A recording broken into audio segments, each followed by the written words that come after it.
outside doing this, I think. At least I would be. So this is great. I appreciate y'all being here. I appreciate Nexus and BREW for putting all of this on. We've been doing this for many, many years.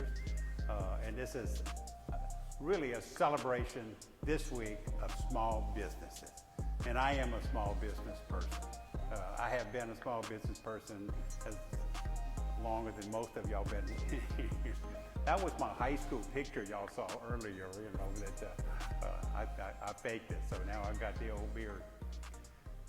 Just to give you a little bit of background so you'll know where I started, I've started businesses, I've purchased businesses, I've had a franchise, and then for the last 25, 30 years, I've been doing seminars and training and how to become an entrepreneur through various organizations. But I really also enjoy it because I see now more so than I did forever the possibilities of franchising. I mean, the theme of BREW this year is what? Rediscover and reimagine. So that's what we're trying to do, is reimagine and take a look. I mean, I get excited, to be honest with you. I mean, I had a friend the other day says, why do you do that? He bowls 4 days a week. He loves, that's his retirement. He really, you know, I've got others that like to go fishing, and it just drives him crazy, particularly when I do my volunteer mentoring and work. And he says, why do you do that? He says, I'm really disturbed because you don't get compensated for that. I said, why do you bowl? He said, well, that's different because I really enjoy it. I love it. Well, I'm certainly doing what I enjoy, and I feel like I'm giving back, and I help people, and I see them be successful, or in some cases, maybe not so much. But working with the startups has been very helpful. Working with the franchises has been very helpful to me when I work with those starting their businesses, because we know that there's a higher success rate in the franchising world, as we'll talk about it more in a moment, than there is in the startup. And so why don't we look at the best practices and see what they're doing and figure out why don't we do more of what? Now, some of it we can't because they've got a great head start. But we're going to examine that just a little bit today. So why own your own business? When I'm dealing with someone that comes to me and says, I'm looking for a franchise, the first thing I ask them is, what is your why? What is your why? You know, they write books on that now. Why do you want to go into business?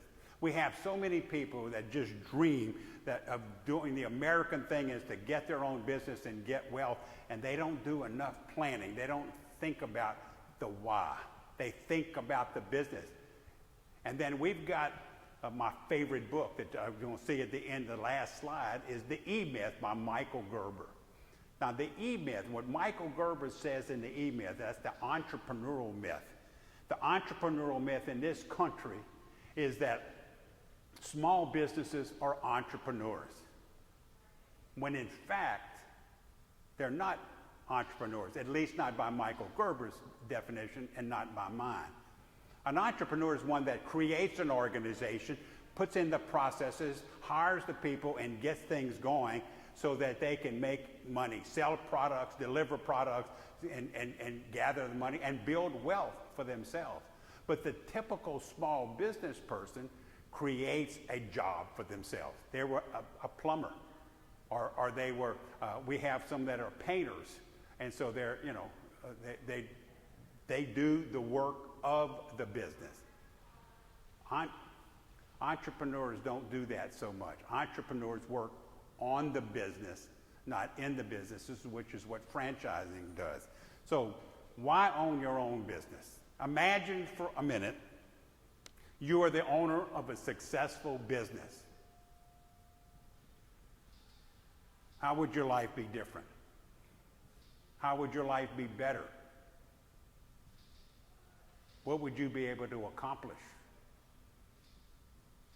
What is your why? So maybe you're doing it for success. Now, I can't define success for you. Everybody has got to have their own definition of what is success for them.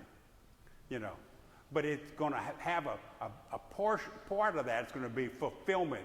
You've got to be fulfilled. And usually that term reminds me that the old saying that people say, and I think I read it somewhere this morning, Dale Carnegie said that you'll be more successful doing the things that you love. Well, that may be true, but another saying is you find something you love to do, and that's what you do. And well, it's not a vocation. I remember a friend of mine said, I told him, I said, I'm not sure I buy that. I buy it, but it works for me because what I love doing is running a business. I don't care what the product or the service is, but I work and I enjoy working on the business. And he said, I know what you're talking about. I love fishing. And I used to go fishing all the time. And then I got a tour business, a fishing tour business. But now I got to get up and meet clients at 5 o'clock in the morning. I got to go to the boat. I've got to meet them. And now it's not the fun thing that it was before. So sometimes we have to, so maybe it's fulfillment. And maybe it's time control or flexibility. Or it's your independence.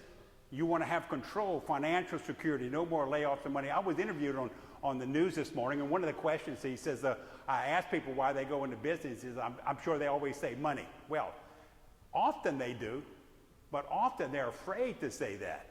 They don't want to say money because then it looks like they're greedy, greedy capitalists. And I remind them, you need to have that wealth. In fact, the people that do more good for the community are those that have time and income to do such a thing. I've got some franchisors out there that I've got one that I know works about 7 hours a week in the office. And he belongs to a big family of franchise. He owns a franchise, and that franchise is owned by a big conglomerate that owns a bunch of other franchises, and they've got a big foundation, and they do a lot of good. He went and spent 2 weeks a few years back building an orphanage in Belize.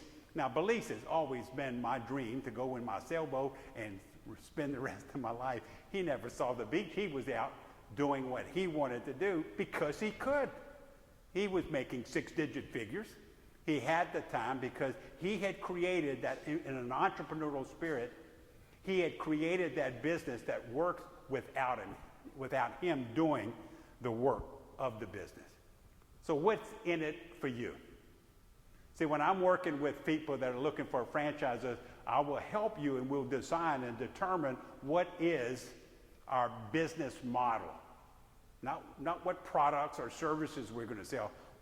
What is going to be the model of the business that will help us be the vehicle to get and define our success. Rich Dad, Poor Dad, Robert Kiyosaki, I think that was the book that he wrote when he described wealth. Because people, when you ask people what is wealth, you get all kind of definitions. But his definition I really like. Wealth is when you've got income coming in that you're not working for. So suppose that we were successful for 10 or 15 years and we put money aside or sold it and we have this money and we can invest, and then we have that income, that passive income that comes in without us having to go to work, and it covers our bills. Now his point was, let's suppose you've got income that gives you a passive income of $50,000 a year, and you live simply, and your expenses only add up to $40,000 a year. Well, that's real wealth because you've got $10,000 more than you need to pay your bill to add more to the wealth. Now, I couldn't live quite that simple, but that's an example. The point is we have to have the balance. We have the income, and so maybe that ultimately is the goal that we need to have. What is small businesses? In the United States, federal government says that 94% of all businesses are small businesses. Folks, I'm here to tell you that I don't always agree with their definition of small business. There are some businesses that fall in that category in the federal government that's got 5,000, 10,000 employees. But under my own research, I can tell you that 86% of all businesses have less than 20 employees. 20 employees. Now that's small business. And of that 86% that have under 20, 40% are solo entrepreneurs. They're working on their own. They're by themselves. And quite frankly, that's like me. I mean, I'm doing some training. I mean, I sold my businesses in 2008. I had a computer company that I started in 1983 when a 10 megabyte hard drive was a big deal, before they had cell phones. This cell phone has thousands of more times more power than that first computer I sold in 1983. It was phenomenal to watch the growth of that industry change all the other industries. I mean, here we are. A lot of the training I do now since COVID is all virtual. And we mentor and we consult with them virtually. And my partners are often, we're all an independent group, keep saying we want to go live. They are live. They're not, I can't reach out and touch them like I could reach over there and say, shake your hand, but they're live. And I can reach them anywhere, and it's more convenient. Small businesses create 75% of all the new jobs in the U.S. I think that's a little high. I think it's more about 65%. Okay, they account for 50% of the GDP, and 5 out of 6 millionaires made their money from the small business world. A few years ago, we had a Meet the Franchisor event. I think it was here where we had a bunch of franchisors come in and people came to meet different franchisors, and one of them was a residential house cleaning, and they had been with FranNet. They had been part of our group for over 25, 30 years. And he said the biggest group of millionaires we have in our franchise group came from FranNet. Because, you know, we work with them and we get the right candidates and get the right fit. So small businesses it's my lifeblood. It's the economy of the United States. Business ownership options. One is you can build and start your own business. I've been there, done that. I just said in 1983 at the very beginning. Prior to that, I bought a printing company. That didn't go so well. I was selling printing at the time with a big national company. That was different, folks, than actually going and running the press and teaching others how to do it. Okay? And I learned some things the hard way about, we lost very quickly 30-40% of the business because we lost some key people very, very quickly. So I learned that. But I have purchased companies, I've started companies, and I've had a franchise, and I'm part of a franchise now. So there are 3 options. You can build your own business, you can buy an existing business, or you can look at franchising. Today, we're going to talk more about franchising. What is franchising? Franchising is the creation of a distribution channel to build brand identity and attain market dominance. That's the kind of the definition of what is an entrepreneur, right? Except they're reducing the risk because somebody's already put this together. I kind of call it a business in a box. They do the training, you put the key in, you still got to drive it. I'm not telling you that there's no risk. I think there's less risk. We've got people that have driven it into the ditch because they don't necessarily, they don't do, it's harder work than they thought. We try to make sure everybody's comfortable with what.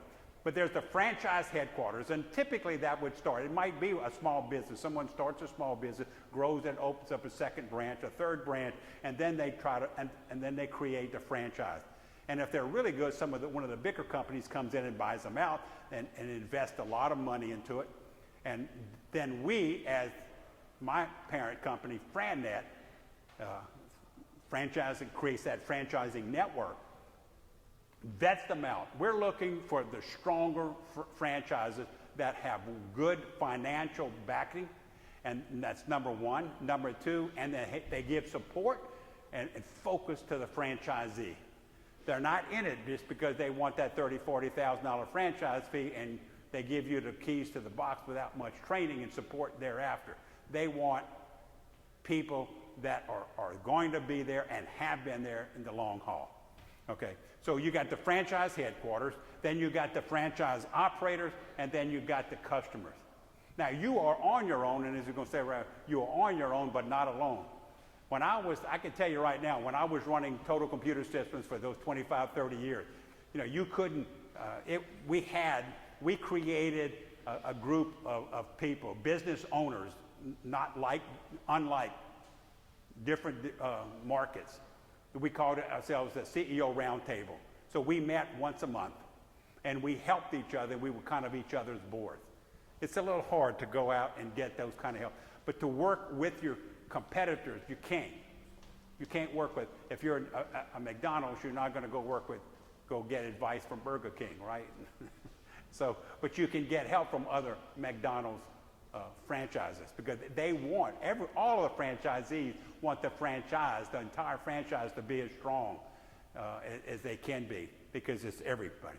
So there are 900,000 franchise businesses operating and creating 21 million jobs. A new franchise opens up every 8 minutes. I can tell you right now that in 1983, there was just a handful. We all know McDonald's, we all know the food. When we think of franchises today, we do that. Somebody wrote and said it's more than French fries. Everybody, when we think of franchises, we think of McDonald's. We think, I've got so many people that come to me starting a business and say, what I really want to do is I want a Chick-fil-A. Well, Chick-fil-A's got a kind of a strange deal too. Chick-fil-A doesn't franchise.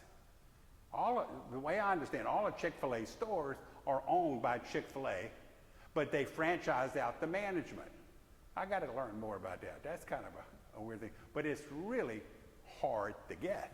I think they said something like 10,000 people applied and they took 200 last year or something like that. So it's not an easy thing. Everybody loves, all of the fast food restaurants, but that's a lot of work. That's a lot of work. There's over $2.3 trillion in the economy because of franchising.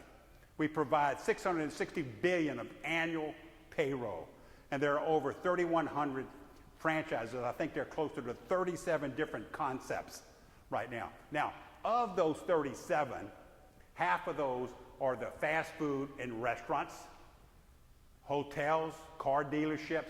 Those are the big boys, okay? Most brokers, we don't deal with those. They don't need us. They got people that they're chasing off, and it's super expensive for most of those. So there are over 3,700 franchise concepts in 90 different categories. One of the things that would be good, when I'm helping the typical startup, some of the information that you can get from that franchise disclosure document, or otherwise called the federal disclosure document. It's not, franchising isn't controlled as much as I'd like to see it controlled sometimes by the federal government, but you can't, they catch you lying on that FDD form, they're going to pull it and you're going to have trouble selling franchises. Here's the information you can get. How long have they been in business? What is their business experience? Do they have any bankruptcies? Do they have any litigation? What problems have they had that we need to know about? Because let's face it, if you buy a franchisee, the franchisor's problems are going to become mine at some point in time. That's why we've got to vet them out well. What's the total investment? Often some of those will tell you that it costs $50,000 for a franchise. That's just the franchise fee. If you're going into the retail business, do you know what a typical McDonald's costs to open up? I saw that the other day. That blew me away. Anybody have any idea? $2.5 million. I don't know about you guys, but I don't have quite that much laying around. And I got good credit, but I don't think I can borrow $2.5 million. And you can't get one if you had the $2.5 million. I mean, they are so close. I mean, they're growing like so many of the other franchises as they get successful. The people that already have franchises are buying the other and expanding. So what is your total investment? So when I'm talking to people and I say, well, it's anywhere from 80 to 250,000, that means that includes the franchise fee, that it means it includes your cash flow, and it means if you've got to have an office or if you've got to have a retail outlet, that you're going to have got a 2-year lease on that, and you're going to have to pay for that rent for a few months until you get to break even. So you have to have all of that, and they have a good idea. They'll always give you a range, because I can tell you, opening up a store here in Baton Rouge might be a little cheaper than Rodeo Drive in California. I mean, there may be just a little bit difference in price. So when we're dealing with, national franchisers. All the other fees, advertising, equipment, supplies, insurance, working capital, and then the royalties. They of course, want the royalties. And there's that franchise contract. What are the obligations for the franchisor and the franchisee? When we're consulting with people buying a franchise, we will recommend lawyers. We ask them to get that chart, make sure that they read that carefully. What is your territory? What's the listing and contract information for current franchises and past? That's the best part. You get a list of everybody that's already got a franchise. Now, we always tell people we want you to go out and do validations, call people.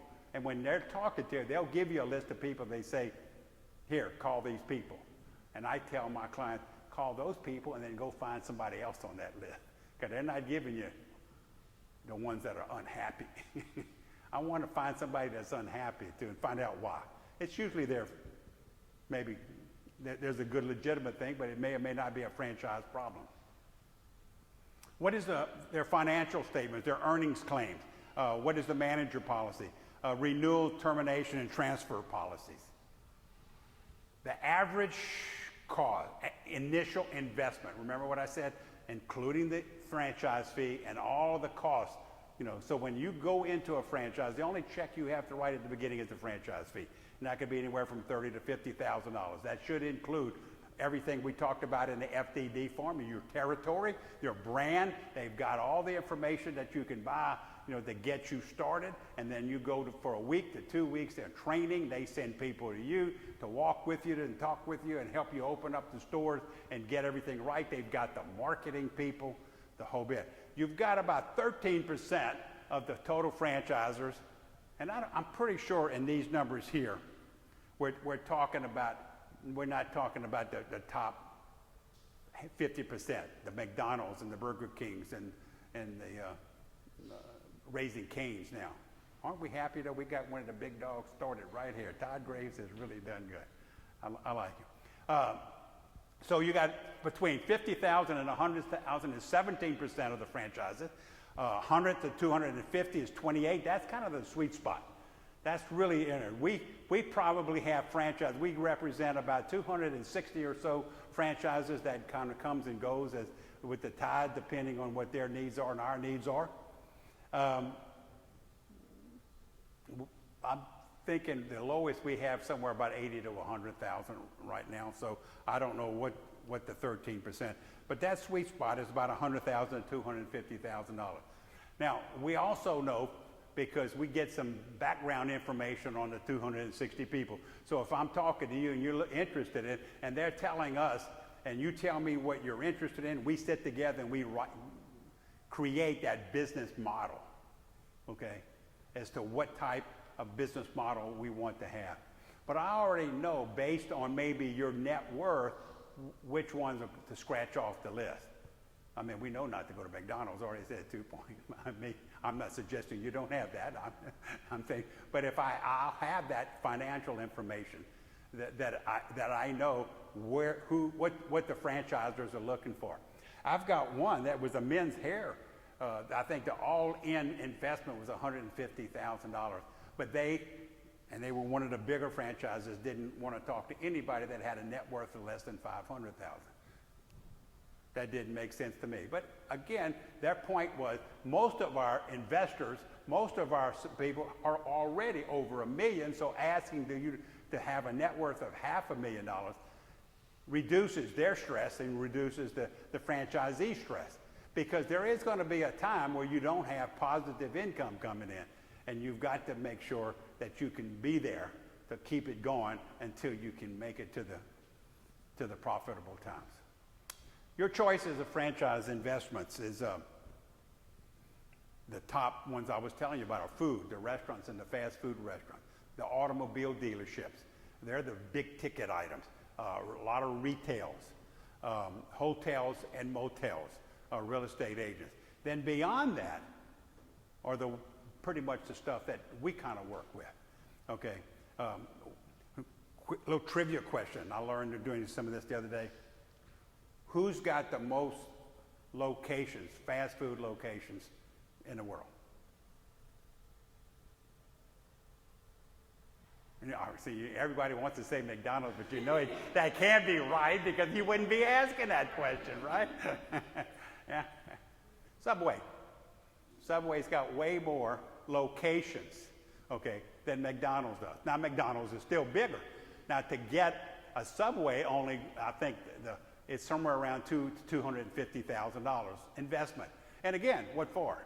Well, there's probably a $40,000, $50,000 franchise fee. You've got that equipment. You've got to build it out. You've got to have rent. So you get up to $250 pretty quick. I mean, you've got to be able to open that store and put out a lot of marketing and get that store and keep it going for several months until we get enough volume in there to pay the bills.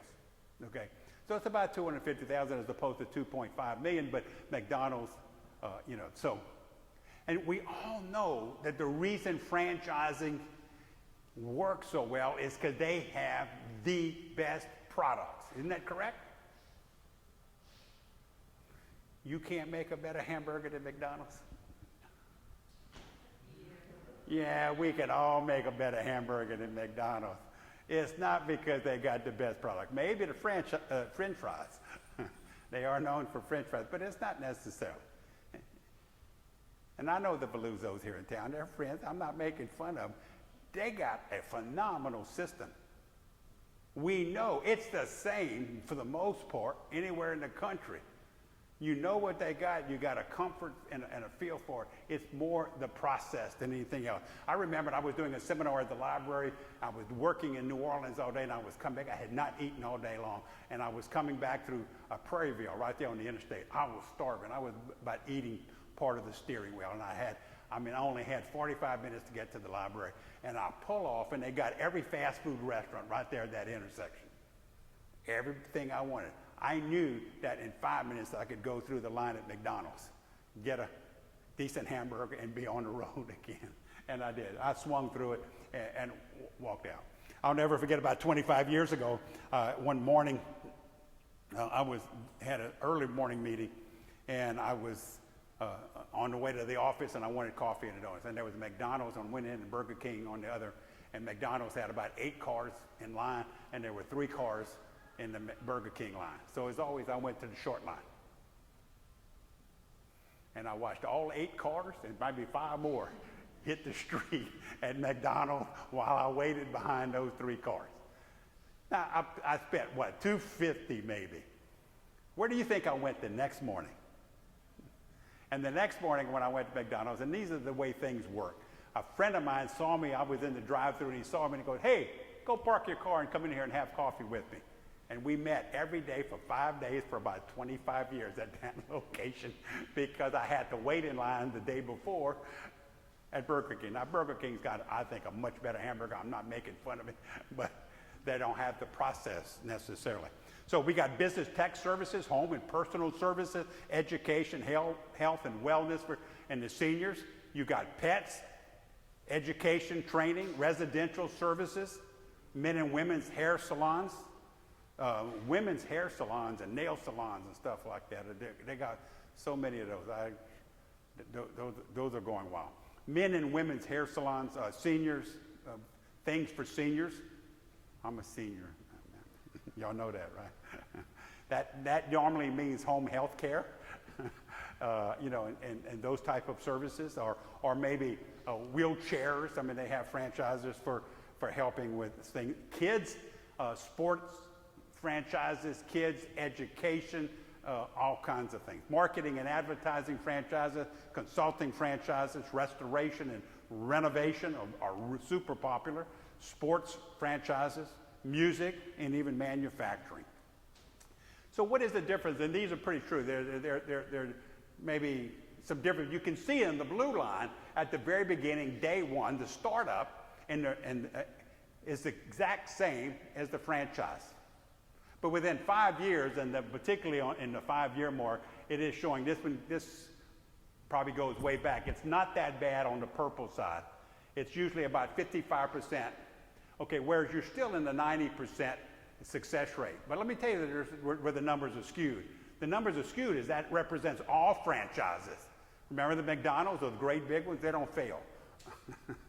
They may move, but they don't fail. So they're smaller, the newer ones may be down there. But also I have found out that a lot of times if a franchisee is failing and not doing anything, the franchisor will come in and absorb them, buy them out until they can resell it, keeping it from going into the sale. So we've got things in that nature that skew, but from the startup all the way down to the end, 7, 8, 10 years, they make more money typically across the board in the franchises. And if I don't run out of time, we're going to. Okay, so why? They have a proven systematic approach.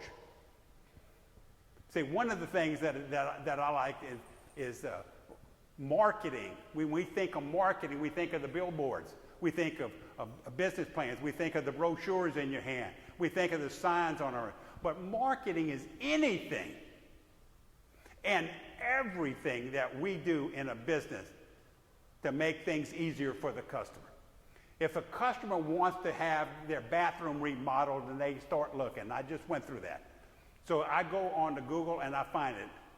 Well, I want to find them on the front page, whether they're paying for the advertisement or if it's organic. I want to find them, and when I go to that page, I want the ability to get as much information as I can about that company before they send a salesman out there. But I can make the appointment from right there. If I pick up the phone, they're capable, whoever answers the phone can give me that information, and they can set the appointment right then and there, because if I'm the salesman, they have my calendar. What is the typical small business person doing? They're doing the work of the business. They're that contractor. They're Billy Bob over there that's doing that remodeling job. And so when he gets that phone call, and he probably doesn't have a website, but when he gets that phone call, it goes to his cell phone. That night he gets cleaned up, he starts the paperwork, and then he calls them back. I called in, but I took mom to supper, and so we're not there. And so we play telephone tag for 2 or 3 days. By the time we reach each other, the people that have the system that can reach you right then and there on the spot are probably got the deal. They make it easy.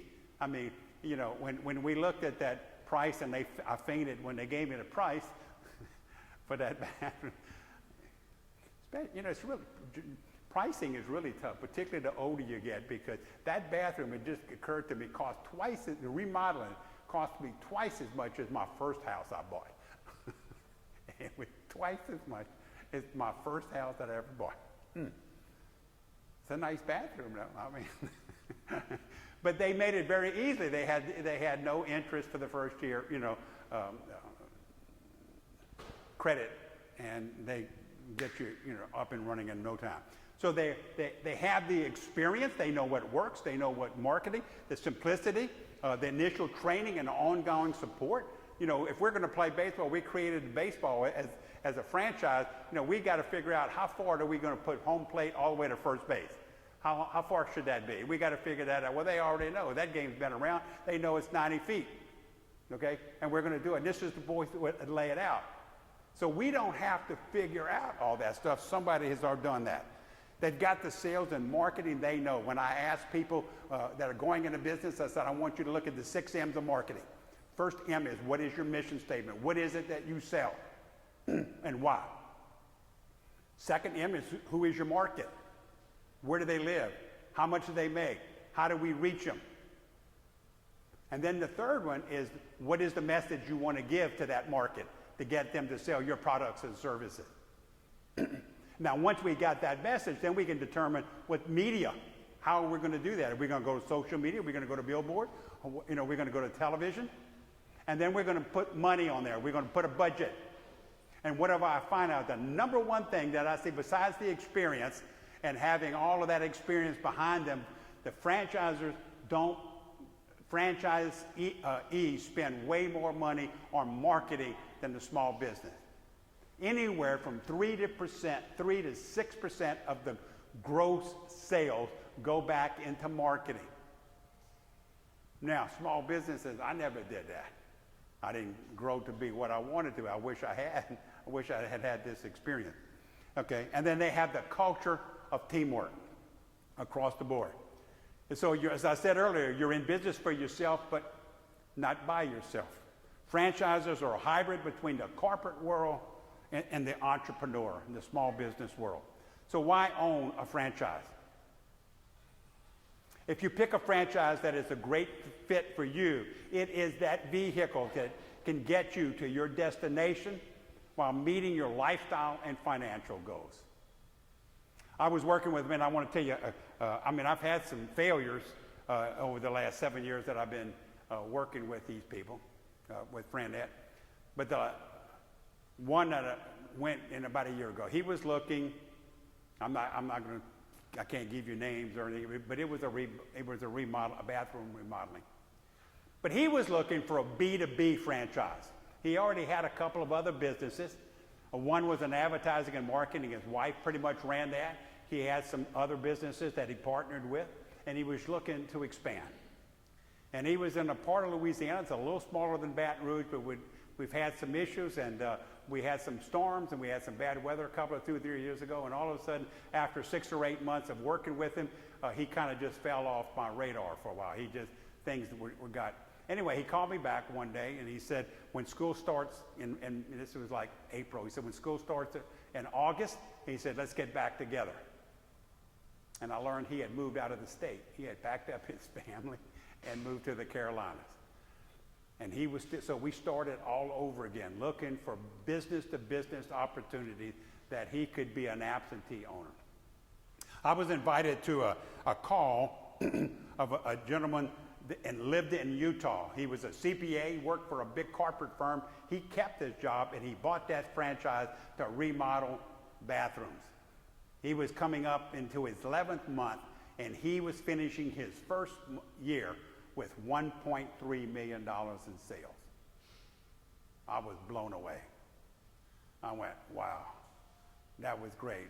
And so I went to my client. I said, I know you're looking to B2B, and this isn't B2B, but I was impressed. I thought you might want to look at it. He said, well, let me talk to him. So he went and talked to the same guy. He liked what he said. He decided he wanted to meet with the company, and he did, and he bought in September with the idea that he wouldn't open the doors until January so he could get his training, he could get his equipment, he got everything else. Now, folks, I want to be very, very clear. This is an outlier kind of thing. This does not happen all the time. He finished his first year with $3.5 million in sales. Now, that brought a whole bunch of other challenges, too, because he couldn't get the teams. He couldn't get teams fast enough. When they booked these jobs like they did mine, it was 6, 8, 9 weeks out. So they got plenty of time if you have some issues and stuff like that. But that is unbelievable. None ever anywhere that close. And he was the third highest salesman for the entire franchise in his first year. The others that beat him had been around for 10 years. So he was in a hot market. He had the right people. Things just lined up for him. I like that. It gets excited that, FranNet probably doesn't want me to tell that story because then it sets expectations up for everybody else. And I'm be real clear. They don't always fit. Who is FranNet? They're 30 years international franchise consulting firm. We have offices throughout the North America, Canada, Mexico. I think we have some other South American 70 offices. We've worked through the SBA score, SBDC, since 1987. We match people who want to be in business with a franchise that meets their needs at no cost to the customer. Now, a little transparency. If you were to buy a franchise from one of our franchise, they'll pay us a commission. So it's just like a travel agency. It's just like a real estate agency. So there is commissions. But it's also the 80-20 rule. I deal with 80% of the people I deal with probably never buy a franchise. And that's okay with me because I don't want anybody to buy a franchise unless it's the right one and that they have an opportunity to be the success they want. And here's our process, very quick. It's not a bit, we ask you to complete an online profile, the personal franchise assessment. This gives you about a 10 or 12 page document of what your strengths and weaknesses are. We'll get an idea, and that goes, if you fill out mine, nobody but me gets it. It's not going to be on a list where you're going to get all franchises. It just comes back to me. so that you and I can sit down, or whoever the client is, we can sit down and discuss it and go through it and see what your strengths and weaknesses are, and we can write and create that business model that we talked about. Step 3, with your, with the consultant's help, you get full understanding of the PFA results. Together, we will develop your unique business model and establish the criteria for your ideal business before we even look at products and services that we're going to be selling. We just want the business model. At this point, you will be recommending the businesses that fit your model and put you. Once we got that information, we've got that model, and I'm the consultant, then my work begins. I got about 2 or 3, 4 or 5 weeks where I've got to talk to franchisors, and I'll come up with 8 or 10 or 12, and I will vet those down to 4 or 5. And then we'll sit down with the client and we'll talk about it, because I want them to choose about 3, no more than 4, because it's too cumbersome. And then after you get that 3, and those 3 you think that could be satisfied, I will introduce you to the franchisors. They will go through their process, which basically, step 3 is how it begins. You will be busy learning about each business. Most of those calls will be an introductory call. The franchisor will call you. There'll be an introductory call.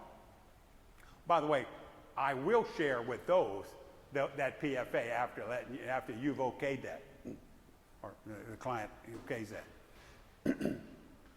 They will give an introductory call, and usually there'll be a follow-up call to talk about the FDD or their marketing. Everybody's got their own little steps, but it's usually about a 3, 4, 5, 6 week. Ultimately, if you're still interested, after 3 or 4 calls, and typically what I see is you start with 3 or 4, and then after a couple of 2 or 3 weeks, I don't think that's the one. These 2 are in the running, and then we'll go further. I think this is what I want to do it, or I'm going to go. So, okay, step 7, your consultant will be talking with you once a week. What I would do is just set up a weekly call just to check to make sure everything is going, because I play second seat in that. So, I mentioned earlier, the E-Myth is Michael Gerber. Street Smart Franchising by Joe Matthews, and